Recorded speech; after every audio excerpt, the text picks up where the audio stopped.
দেশের চলমান বন্যায় এখনো পর্যন্ত ১৮ শিশুসহ ৬৭ জনের মৃত্যু হয়েছে। ক্ষতিগ্রস্ত হয়েছেন ৫১ লাখের বেশি মানুষ। সোমবার ২রা সেপ্টেম্বর বিকেলে দুর্যোগ ব্যবস্থাপনা ও ত্রাণ মন্ত্রণালয় এক বিজ্ঞপ্তিতে এই তথ্য জানায়। নিহতদের মধ্যে পুরুষ ৪২ জন, নারী ৭ জন এবং শিশু ১৮ জন।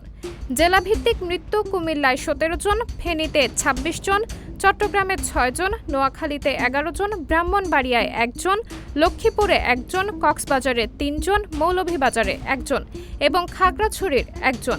বিজ্ঞপ্তিতে আরও বলা হয়, বন্যা আক্রান্ত জেলাগুলোর মধ্যে বর্তমানে চট্টগ্রাম, খাগড়াছড়ি, হবিগঞ্জ, সিলেট, ব্রাহ্মণবাড়িয়া ও কক্সবাজার জেলায় পরিস্থিতি সম্পূর্ণ স্বাভাবিক। মৌলভীবাজারের বন্যা পরিস্থিতির উন্নতি হয়েছে এবং ফেনী, কুমিল্লা, নোয়াখালী ও লক্ষ্মীপুর জেলার বন্যা পরিস্থিতির উন্নতি হচ্ছে। এছাড়া বন্যায় পানিবন্দী রয়েছেন ৬,০৫,৭৬৭টি পরিবার।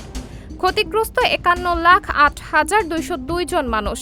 পানিবন্দী বা ক্ষতিগ্রস্ত লোকেদের আশ্রয়ের জন্য ৩,৬১৫টি আশ্রয়কেন্দ্র খোলা হয়েছে এবং আশ্রয়কেন্দ্রগুলোতে ৩,০৬,৭৪১ জন লোক এবং ৩২,৮৩০টি গবাদি পশুকে আশ্রয় দেওয়া হয়েছে।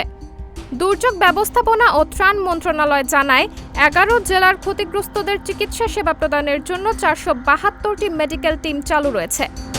সাবরিনা জলিল, সবার কথা।